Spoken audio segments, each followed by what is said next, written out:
ደቂቅ ኢትዮጵያ ልብ አንጠልጣይ የህይወት ታሪክ ክፍል 13 ደራሲ ዮሴፍ አባይ ተራኪ ረዚቃ መሐመድ ለሚስክ ዩቲዩብ ቻናል አዲስ ከሆናችሁ ላይክ ሼር እና ሰብስክራይብ በማድረግ ቤተሰቦቼ እንድትሆኑ በታላቅ አክብሮት ጋብዛለሁ። ቪዲዮውን ላይክ በማድረግ ጀምሩ። አዲሱ የተስፎ መስሪያ ቤት ከተለያዩ ሀገር የመጡ ሰራተኞች ሲኖሩ አብዛኞቹ ግን ህንዳዊ ናቸው።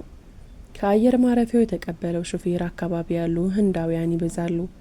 ኬርላዎች ሲናገሩ የሚፈጥኑና ቋንቋቸውን በፍጹም ሊረዱት የማይችል አድርጎ ነው የወሰደው።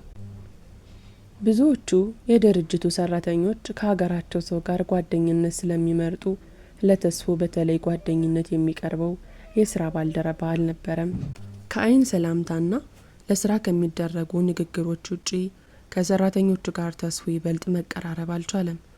ዝግ ባህሪው በሰው መሃል ያለ ደሴት አደረገው። የባዕድ ሀገር ሰዎች በሞሉበት ብቻውን የሆነ ደሴት በስራ ቦታው ብቸኛ ኢትዮጵያዊ በመሆኑ የገጠመው የተለየ ችግር አልነበረም። ወደ ዱባይ የመጣ ሰሞን እያንዳንዷ ቀን የማትገፋ ሸክም ሆኖበት ነበር። እህቱ ቤት አልፎ አልፎ እየሄደ መጫወት ጀምሮ በሂደት እርግፍ አድርጎተው። ከበፊቱም እንብዛም የማይቀራረቡት እህቱ በባዕድ ሀገር ጭራሽ ራቃት። ምክንያቱ ደግሞ ገነት እንደሆነች አላጣውም። ስለ እሷ የሚነሳበት ቦታ መገኘት ሰላም አይሰጠውም። ናፍቆቱን ይቀሰቅስበታል። ታላቅ ወንድሙ ነው ስሜቱን የሚረዳለት። እንገናኝ እያለ ያስጨንቀውም። በአመት በዓል ወይም አስፈላጊ ጉዳይ ካልገጠማቸው በቀር አይደውሉም፣ አይገናኙም። የተስፉ ጭንቀቱ በጊዜ ብዛት እየባሰበት ሲመጣ ያለው አማራጭ ወደ አገሩ መመለስ ወይም ራሱን ከሁኔታዎች ጋር ማመቻቸት መሆኑን ተገነዘበ። ቀስ በቀስ ከጠፉበት ድንዛዜ ነቅቶ ከቤቱ ወጣ እያለ አገሪቷን መመልከት ጀመረ። ከስራ ሰዓት ውጪ ኢትዮጵያውያን የሚዘዋወሩበት ቦታ በመሄድ ከሀገሩ ሰዎች ጋር ለመግባባት ሞክሯል። ዝምተኛው ባህሪው ግን ከሀገሩ ሰዎች ጋር እንዲቀራረብ አልረዳውም። ያለምንም ምክንያት ደፍሮ ከሰው ጋር ማነጋገር ተፈጥሮ አይደለም። የኢትዮጵያውያን ምግብ ቤቶች ሲመጣ ብዙ የሀገሩ ልጆች ሲያገኝ ሊተዋወቃቸው ሊያናገራቸው እየፈለገ መጀመሪያ መንገድ ይጠፋበታል። በዱባይ ከተማ ዴራ ተብሎ በሚጠራው አካባቢ በርካታ ኢትዮጵያውያኖች የሚገኙበት የትርምስ ስፍራ ነው። ገበያው፣ ምግብ ቤቶቹ፣ ሱቆቹ ኢትዮጵያውያን አይጠፉበትም። ኢትዮጵያ ውስጥ ያለ መንደር ነው ዴራ የሚመስለው። ወደ ዴራ ሲመጣ በሀገሩ ልጆች የተከበበ ይመስለዋል። ነገር ግን ሊያወራቸው ሊግባባቸው ብቸኝነቱን ከሀገሩ ልጆች ጋር በመጫወት ማራገፍ ቢፈልግም አልቻለም። እንደ ሞኝ እስኪታዘቡት ድረስ ከማፍጠጥ በቀር ቃላት ማውጣት ያቃተው ዱዳ ይሆናል። ሰው መግባባት እየፈለገ ሳይግባባ ተስፉ ቆርጦ ወደ ቤቱ ይመለሳል። ኦና ቤት ውስጥ ቁጭ ብሎ ገነትን ማሰብ ይጀምራል። ኢንተርኔት ላይ ብቅ ካለች ደግሞ ያወራታል። ያለመታከት ስለ ገነትና ፍቅራቸው ከማሰብ ውጪ ፍላጎት የሞተ ነበር። ምንም ነገር ያስደስተኛል ብሎ ስለማያስብ ብዙ ሰዎች ለጉብኝትና ለመዝናናት የሚመጡባት ዱባይ እየኖረባት ሊያያት ለረጅም ጊዜ የሞከረው አውቅም። በስራና በገነት ሀሳብ ደንዝዞ ነበር የሚኖረው። ለፍቅር አዲስ የሆነው ጭንቅላቱ በመለየት ፈተና ያለ እረፍት እየተወጠረ ነው። ዱባይ ጓደኞችን ከማፍራት በፊት የነበሩት የትርፍ ጊዜዎቹን የሚያሳልፈው ለገነት የኢንተርኔት ደብዳቤ በመጻፍ መጽሐፍ በማንበብና ፊልም በማየት ነበር። መጀመሪያ አካባቢ የሚያስፈልገውን እቃ ለመግዛት የገበያ ማዕከሎች ከመሄድ ውጪ ከተማዋን ተዟዙሮ አያይም ነበር። ቶሎ ቶሎ ስልክ በመደወል በየቀኑ ኢሜል በመጻፍ ርቀቱን ለማሳጠር ናፍቆቱን ለማርገብ ነበር የሚጥረው። በየቀኑ አዲስ ነገርን በመፍጠር ሊያስቃት በሚጽፈው ደብዳቤ ፍቅሩን ሊያጠነክርላት ይሞክራል። ከራሱ ደስታ ይልቅ የሷ ሁኔታ ስለሚያስጨንቀው ያለውን ጊዜ ከሷ ጋር በሚገናኝ መንገድ ለማሳለፍ ይጥራል። ርቀቱ የፍቅራቸውን ሳንካ እንዳይሆን ግንኙነታቸውን ቶሎ ቶሎ ማድረግ ይፈልጋል። በእግሩ ቤቱ አካባቢ ዞር ዞር ለማለት ቢፈልግም ሙቀቱ ከ5 ደቂቃ በላይ በእግር የሚያስኬድ ሆኖ አላገኘውም። ወዲያው ሰውነቱ በላብ ይዘፈቃል። ሙቀቱ ፊቱን እየገረፈው ይለበልበዋል። ወቅቱ ከፍተኛ ሙቀት የሚጭርበት ጊዜ በመሆኑ የአየር እጥረትም አለ። አንዳንዴ ከተማዋ በጉም ትሸፈንና ከጥቂት ርቀት ውጪ ሁሉ ነገር ይሸፈናል። የሙቀቱ ወቅት መባቻ ላይ ከባህሩ የሚነሳው ጉም ከተማዋን ይሸፍናታል። የሙቀት ወቅት አልፎ የተሻለው አየር ሲመጣ ከተማዋን እየተዟዟረ መመልከት ጀመረ። የገበያ አዳራሾቹ እጅግ የተዋቡና ተጎብኝቶ የማያልቁ ናቸው። ዱባይ ሞል፣ ኢብኑ ባቡታል ሞል፣ ኢማራት ሞል፣ ቻይና ሞል፣ መርዲፍ ሲቲ ሴንተር ተራ በተራ ከስራ መልስ እየሄደ ምሽቱን የሚገፋበት ቦታዎች ሆኑ። እየቆየ ሲሄድ በእረፍት ቀኑ አርብ ፓልም አይዝላንድ፣ ጁሜራህ ቤንች፣ ቦርጅ አሊ አረብ፣ ፖርት ራሺድ፣ ጀበል አሊ ኢንተርኔት ሲቲ፣ ሚዲያ ሲቲ፣ ዱባይ ዞ፣ እነዚህን ሁሉ እየተዘዋወረ ጎበኘ። የዱባይ ውበት ሁሌም ይገርመዋል። በፐርሺያ ስር ያለችው ዱባይ ከእንግሊዝ ቅኝ ግዛት ስር ወጣ ከኢማራት ሰባቱ ግዛቶች አንዱ ሆና እንደ ነጻ ክፍለ ሀገር ከቆመች 40 ዓመት አልፏታል። በአረቢያ በረሃ ውስጥ ያለችው ዱባይ በአሸዋማዋና ደረቁ መሬቷ ላይ ተአምር ያሳየች ግዛት ነች። መሀል ከተማዋ ላይ በተለያዩ ዛፎች የተዋበ የመናፈሻ ስፍራ ገንብተው በረሃውን ገነት አስመስለውታል።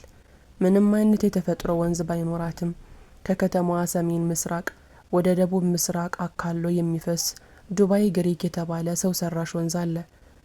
የገነባቻቸው ህንፃዎችና መዝናኛዎች፣ የገበያ ስፍራዎችና ድርጅቶች፣ የሰራቻቸው መንገዶችና የተዘረጋው የባቡር መስመር ከ100 ዓመት በላይ የተደከመበት ነው የሚመስለው። ከዱባይ ወጣ ብሎ አቡዳቢን፣ ሻርጃን፣ አጅማን፣ አልአየንና ራስ አልካይማን አይቶታል። ሁሉም ክፍለ ሀገሮች ውስጥ የተሰራው ስራና በግንባታ ላይ ያሉት መንገዶችና ፎቆች አስደምመውታል። የሚሰራበት ድርጅት ቤት የተከራየለት ዱባይ ውስጥ በመኖሪያ ስፍራ ተመራጭ በሆነ መርዲፍ በሚባል ሰፈር ነው። የተንጣለሉ ፎቆችና ቪላዎች ያሉበት ሰፈር፣ ቆንጆ የህዝብ መናፈሻ ያለበት አዝናኝ ስፍራ ነው። ተስፋ ሁሌም ከስራ መልስ ቤቱ እንደደረሰ ተንቀሳቃሽ ኮምፒውተሩን ገፍቶ ኢንተርኔት ከከፈተ በኋላ የመልእክት ሳጥኑን ይፈትሻል። ከገነት የተላከለትን ደብዳቤ ለማንበብ ከኢትዮጵያ ጋር የ1 ሰዓት ልዩነት ስላለ በጠዋቱ ደብዳቤ ጽፎ ሲልክላት እሷ ስራ እንደገባች ደርሳታል። ገነትም አንብባ በምሳ ሰዓት ባለው የእረፍት ጊዜዋ ጽፋለት ትልክለታለች። ማታ ወደ ቤቱ ሲገባ በተራው ያነባል። አንብቦ ሲጨርስ ቀኑን ሙሉ በናፍቆት የተንገላታ አእምሮ ዘና ይልለታል። ደብዳቤውን ካነበበ በኋላ ኮምፒውተር ውስጥ የጫናቸውን የገነት ፎቶግራፎችን ከፍቶ ያያል። በአንድ ላይ የተነሱት ፎቶዎች እያንዳንዳቸው ትዝታ ስለሚጭሩበት ሲመለከታቸው ጊዜውን እያስታወሰ በሀሳብ ይዘውት ይጠፋሉ። ወደ ኋላ ጠዋት ወደ ቢሮ እንደገባ የመጀመሪያው ስራው ማታ ላነበበው የገነት ደብዳቤ ምላሽ መስጠት ነው። ጣፋጭ የፍቅር ቃላቶችን በመምረጥ ሊያስደስታት ይሻል በሚል መልኩ ምላሽ በመጻፍ ረጅም ደቂቃዎችን ያጠፋል። አንዳንዴም ኢንተርኔት ውስጥ ማራኪ የፍቅር ፖስት ካርዶችና ጥቅሶችን ፈልጎ ይልክላታል። ከቀናት በአንዱ ምሽት ከቤቱ አጠገብ ካለ ሱቅ እቃ ገዝቶ ሲወጣ በር ላይ ቆሞ ሲጋራ የሚያጨስ ኢትዮጵያዊ ተመለከተ። አይን ላይን ሲጋጩ ቶሎ ብሎ አይኖቹን ወደ ሌላ አቅጣጫ ወረወረ። አልፎት ሲራመድ ኢትዮጵያዊ ነህ ሲለው ተሰማው። አዎን፣ ይቅርታ፣ ሰላም። ወደ ኋላ ተመልሶ እጁን ለሰላምታ ዘረጋለት። ዳንኤል እባላለሁ አለው። ለሰላምታ የተዘረጋለትን እጅ ለመጨበጥ በቀኝ እጁ ጣቶች መሃል አቅፎ የሚያጨሳትን ሲጋራ ወደ ግራ እጁ ጣቶች አሸጋግሮ ተስፉ እባላለሁ። አዲስ ነህ ለሰፈሩ? ለአገሩም አዲስ ነኝ። እዚህ አካባቢ ነው የምትኖረው? ዘና እያለ መጣ። እዚህ ሰፈር ኢትዮጵያ አጋጥሞኝ አቅም አንተን ሳይ ዛሬ የመጀመሪያዬ ነው። እዚህ ሱቅ አጠገብ ነው ቤቴ አለው። ገረበብ ብሎ የተከፈተ የአጥር በር በእጁ እየጠቆመው። አንተ እዚህ አፍንጫዬ ስር ሆነህ ነው በአገሬ ልጅ ረሃብ የምሰቃየው? አትሞኝ። ዱባይ ላይ የትም ብትሆን የሀገር ልጅ ረሃብ አያገኝህም። ኢትዮጵያውያን እንደ ጨው የተበተኑበት ሀገር እኮ ነች። ምን ዱባይ ብቻ፣ አቡዳቢ ሂድ፣ ሻርጃ እስከ ራስ አልጋ ኤማህ ርቀህ ብትጓዝ ተወራርደ ኢትዮጵያ አታጣም። ለማንኛውም ጎረቤትን በማወቄ ደስተኛ ነኝ። እኔም እንዳንተው አገሩን ታላመደኛለህ የሚል እምነት አለኝ። እንዴታ? ምን ያህል ሆነህ ከመጣህ? 5 ወር ሲለው በአግራሞት አፏጨና 5 ወር ሙሉ አንድ ቀን ሳንታይ? የሚገርም ነው። በዚህ መልክ ዳንኤልና ተስፎ ከተዋወቁ በኋላ ማታ ማታ በብዛት አብረው ነው የሚያመሹት። የዳንኤል ተግባቢነት ይበልጥ እንዲቀራረቡ ረድቶታል። ተስፎ ከዳንኤል ጋር ከተግባቡ በኋላ የብቸኝነት ስሜቱ እየቀነሰለት መጣ። ሰዎችን ከመግባባቱ በፊት በዱባይ የነበረው ህይወቱ ለርቀት ፍቅር የተሰዋ ነበር። ራሱን በዙሪያው ካለው ዓለም አግልሎ ነበር የሚኖረው። ከዳንኤል ጋር ከተዋወቁ በኋላ ለፍቅረኛው ኢሜል በመጻፍ የሚያጠፋውን ጊዜ እየቀነሰ ስልክ መደወሉንም እያሳሳው መጣ። ፍቅሩ ግን አልበረደም፣ እየበሰለለት ሄደ። ሌሎች ኢትዮጵያውያኖች እየተዋወቀ መጣ። ብቸኝነቱ ቀሎት ሀገሩን ቢላመደውም የገነትን ናፍቆት ግን በቀላሉ መርሳት አልቻለም። በየቀኑ በኢንተርኔት ቻት ቢያደርጉም በቪዲዮ ቢተያዩም በሁለት ቀን አንዴ ቢደውልላትም ኢትዮጵያ በነበረ ጊዜ በአካል አንድ ላይ ሆነው የሚያገኙትን የፍቅር ደስታ ግን ሊተካለት አልቻለም። ስልኩን ዘግቶ ከተለያዩ በኋላ እንደገና ወደ ናፍቆትና ብቸኝነት መንፈሱ ይመለሳል። የርቀት ፍቅሩ ቀስ በቀስ እለምደዋለሁ ያለውን የባዕድ ሀገር ህይወት እንዲጠላው አደረገው። የአገሪቷ ምቾት የሚኮረብት ሆነበት። የሚኖርበት ቤት፣ የሚያየው ህንጻ፣ የሚሄድበት መዝናኛ ስፍራ ቀልቡን የሚሰርቁ አልሆኑለትም። ውበታቸው ባዶ ነው የሚሆንበት። ሊያስተውለው ሊያጣጥመው አእምሮ አልተዘጋጀም። ገነት የሌለችበት ህይወት ጣዕም አልባ ነው የሆነበት። ከዳንኤል ጋር ሲገናኙ ዘና የሚለው አእምሮ ተለያይቶ ቤት ከገባ በኋላ እንደገና በገነት ናፍቆት መሰቃየት ይጀምራል። ቤቱ ሲገባ ስሜቱ ያስፈራዋል። አልጋው ላይ ሲተኛ የሚኮሰኩሰው ይመስል ወደ መኝታ ቤቱ መሄድን አይመርጥም። ይቀፈዋል። ሳሎን ቁጭ ብሎ የቴሌቪዥን ቻናል እየቀያየረ ትኩረቱን የሚስብ ፕሮግራም እና ፊልም እየፈለገ ብዙ ጊዜ እዛው ሶፋ ላይ እንቅልፍ ይወስደዋል። አንዳንዴ በመሃል የቴሌቪዥኑ ድምጽ ከፍ ብሎ ሲሰማ ወይም በሌላ ኮሽታ ሲነቃ ወደ መኝታ ቤቱ ሄዶ ይተኛል። አንዳንዴ እዛው ሶፋው ላይ እንደተኛ ጠዋት የሞባይሉ አላርም ሲጮህ ነው የሚነቃው። የተሟላ ውብ የመኖሪያ አፓርታማ መስሪያ ቤቱ ቢከራይለትም የቤቱን ውበት ለማድነቅ ምቾቱን ለማጣጣም ህሊናው ዝግጁ አልነበረም። ከሱ ይልቅ ቤት ውስጥ ያለውን እቃ የሚያውቀው ዳንኤል ነበር። አብዝቶ የሚገለገልበት እቃዎቹ ከሶፋው ቴሌቪዥኑና አልጋው ውጪ የለም። ቤቱን ለመተኛት ብቻ ነው የሚጠቀምበት። አርብ እረፍት ስለሆነ ሐሙስ ማታ ብዙ ጊዜ ዳንኤልና ተስፎ አብረው ነው የሚያመሹት። አንዳንዴ ተስፎ ቤት፣ ሌላ ጊዜ ደግሞ ዳንኤል የሚያውቃቸው ኢትዮጵያውያንን ቤት እየሄዱ ዘና ይላሉ። ዳንኤል ተስፎ ቤት ሲመጣ አርፎ አይቀመጥም። አንዴ መኝታ ቤት፣ ከዚያ ኩሽና፣ እንደገና ሳሎን እየተመላለሰ ይቁነጠነጣል። አንድ ቦታ ተረጋግቶ መቀመጥ አይሆንለትም። የሚጠጣና ጥሩ ጨዋታ አስረው ካላስቀመጡት አንድ ቦታ መወሰን አይችልም። ዳንኤል ቤቱን እየዞረ ምን እንደሚያደርግ ተስፎ አስቦት አያውቅም። ተስፎ ለነገሮች ይበልጥ ግድ የለሽ ሆኗል። የዳንኤል ባህሪ ከተፈጥሮ ጋር ስለተስማማው ዳንኤል ባለው ትርፍ ጊዜ ባይለየው ደስ ይለዋል። ከብዙ ኢትዮጵያውያኖች ማወቅም የቻለው በዳንኤል አማካኝነት ነው። አልፎ አልፎ ዳንኤል እዛው ተስፎ ቤት ያድራል። አብረው መጠጥ እየጠጡ ካመሹ የተዋወቃቸው ኢትዮጵያውያኖችን በብዛት ቤት ውስጥ በመጠጣት መዝናናትን የሚመርጡ ናቸው። ለለውጥ ያህል ወደ ኢትዮጵያውያኖች ጭፈራ ቤት ከመሄድ ውጪ ቤት ውስጥ ነው ጊዜያቸውን የሚያሳልፉት። ከቀናት በአንዱ ቀን ከዳንኤል ጋር ራት እየበሉ ለምንድን ነው ምን እንደምትሰራ ጠይቀኝ የማታውቀው ብሎ ያላሰበውን ጥያቄ ጠየቀው። ድንገተኛ ጥያቄውን አስተናገጠው። ሲያስበው ከተዋወቁ ወራት ቢያልፋቸውም ስለ ስራው ጠይቆት አያውቅም። ቤትህንም አሳየኝ ብሎት አያውቅም። ተፈጥሮ ሆኖ ሰዎች ስለ ራሳቸው ካልነገሩት ስለ ግል ህይወታቸው መጠየቅን አይወድም። አንድ ሁለቴ ሊጠይቀው ቢያስብም ሳይጠይቀው መርሳቱ ትዝ ይለዋል። እኔ እንጃ አስቤው አላውቅም። ያንተን ስራ ማወቅ በጓደኝነታችን ላይ ምን የሚያመጣው ለውጥ አለ ብሎ ጠየቀው። እርግጥ የለም፣ ግን ስለ ጓደኛህ ማወቁ ቅርበታችን ይገልጻል ብዬ ነው። ነው ወይስ እስካሁን ጓደኛ አልሆንም? በጣም ወዳጆች ነን እንጂ። ታዲያ ዳንኤል ምንድን ነው የሚሰራው ብሎ ሰው ቢጠይቅ ምን ትመልሳለህ? ምንድን ነው የሚሰራው? እሺ አለው በግርምት ሳቅ ታጅቦ። በዙሪያህ ላሉ ሰዎች ግድ ያለህ አትመስልም። በራስህ ጉዳይ ብቻ ጭንቅላትህን ማስጨነቁ እውነቴን ነው ለጤንነት ጥሩ አይደለም። እንዴት ልትል ቻልክ ብሎ በግርምት ጠየቀው። በየቀኑ አይደል የምንገናኘው? ወራት እኮ ለመተዋወቅ ከበቂ በላይ ነው። እሱስ ልክ ብለሃል። አንተ ፎቅ ላይ ኢትዮጵያኖች እንደሚኖሩስ ታውቃለህ? አለው። ፈጽሞ አይቻቸው አላቅም። ስንተኛ ፎቅ ላይ ናቸው? ወንዶች ናቸው ሴቶች? ሊፍት ውስጥ ኢትዮጵያ አጋጥሞ አያውቅም? አይመስለኝም። ኩራተኛ ጓደኛ ነው ያለ። ሰው ሰላም ለማለት እንኳን ይጠየፋል አሉኝ። እና እንደዛ እንዳልሆንኩ ነገርካችሁ? ሰው እንኳን እንደማትጠየፍ ነግሬያቸዋለሁ። ኩራተኛ እንደሆንክ ግን አልካድኩም። ኩራት እንኳን እንደማያውቀኝ ታውቃለህ። ወንዶች ናቸው ሴቶች? እህትማማቾች ናቸው። በፍጹም አይቻቸው አላውቅም ብሎ ለማስታወስ ሞከረ። ነገር ግን አልመጣለትም። በሳምንቱ 2 ኢትዮጵያ የሚመስሉ ሴቶች ከስራ ሲገባ እነሱ ከቤታቸው ሲወጡ የፎቅ የምድር ኮሪደር ላይ ሲገናኙ ሰላም ለማለት ፈገግታ ሲያሳያቸው ሁለቱም ኮስተር ብለው ገላመጡት። ደነገጠ። ሀፍረት ወረሰው። ኩራተኛ እንዳልሆነ ትህትና ሊያሳይ በመሞከሩ መገላመጡ ለራሱ አሳፈረው። ዳንኤልን እየረገመ ዞር ብሎ ሳይመለከት ወደ ሊፍቱ አመራ።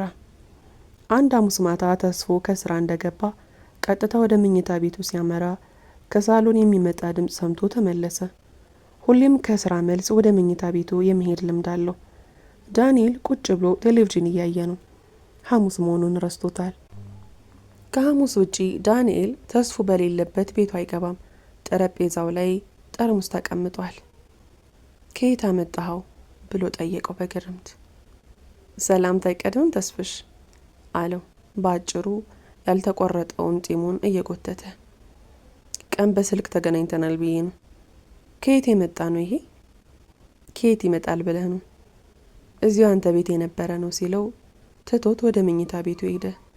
ዳንኤል በቤቱ ላይ ያለው ነጻነት ምቾት ባይሰጠውም ሊናገረው አይደፍርም።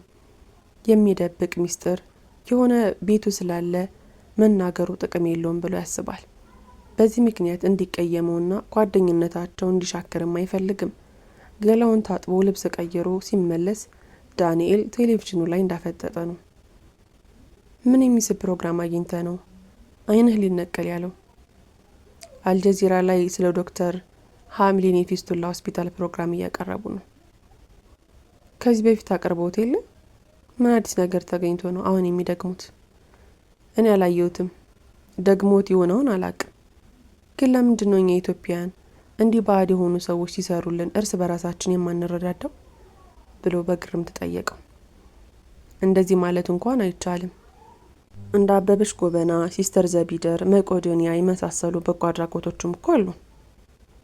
በጣት የሚቆጠሩ ናቸው። ከጣትስ ቁጥር ይበልጣሉ። ብዙ እንደሚኖሩ እንኳን አትጠራጠር። በሀገራችን ለማኝ እንዲበዛ ካደረጉ ውስጥ ዋነኛው እኮ ደግነታችንና መረዳዳታችን ነው። ልመና የደግነት ውጤት ነው። በአንድ ብር የሚገለጥ ደግነት እኔ አይታየኝም። ነጮቹ አሉ አይደል እንዴ ኢትዮጵያውያን ተራቡ ሲባሉ በሚሊዮን የሚቆጠር ቼካቸውን የሚቆጥሩልን። ምናልባት መንግስታችን ህዝቡን ከመማጸን የውጭ ቼክ ጸሐፊያችንን መጠየቁ ቀሎት ይሆናል። ግን ደግ ህዝብ እንደሆነን አትጠራጠር። ለብቻችን መብላት እንኳን ያቅተናል። ዳንኤል ሳቃለና ሃፒታይታችን ሰው ስለሆነ ይሆናል። ታዲያ ከሰው በላይ ምን አለ? እሱስ ልክ ነህ። ሰው ስትል አንድ ነገር አስታወስከኝ። ዛሬ ለስራ ጉዳይ የሆነ መስሪያ ቤት ሄጄ አንድ ኬንያዊ አግኝቼ ይገርሞኛል። እኛና ሱዳኖች ብቻ ይመስለኝ ነበር አገሩን የሞላ ነው። ደግሞም ሲያየኝ ደስ ነው ያለው። እኔም ኬንያውያን ከአውሮፓና አሜሪካ ውጭ ወደዚህ አካባቢ የሚሰደዱ አይመስለኝም ነበር። ሌላ ደግሞ በጣም ይገርመኝ ደቡብ ምስራቅ ኢሳውያን ላይ ብቻ የማየው በራስ መተማመን ማጣት ኬንያዊ ላይ ማየቴ ነው። ምን አይነት በራስ መተማመን ማጣት? ሰር እያሉ የጌታና የሎሊ አይነት ባህሪ ማሳየታቸው። ይሄ ምን ይገርማል?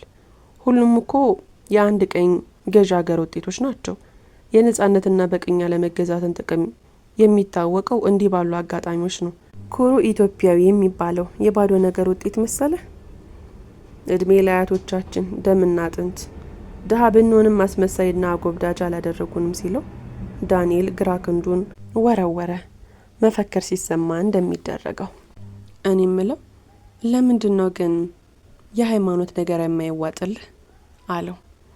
ይህንን ጥያቄ ብዙ ጊዜ ሆነው ሊጠይቀው ካሰበ አንተስ ብሎ ጥያቄውን በጥያቄ መለሰለት። ካንተ መቼም ይሻላለሁ። ያው ነው ባክህ፣ ታዝብህም ማላቀ ይምሰልህ። ልዩነታችን እኔ አእምሮ ውስጥ ያለውን አውጥቼ መናገሬ ላይ ነው። እና ይፋ የወጣ ኢትዮጵያዊ ኤቲስት ነህ? በፈጣሪ መኖር አምናለሁ፣ ግን የትኛው እንደሆነ ነው ማመንና መወሰን ያቃተኝ። I better say that I'm deist።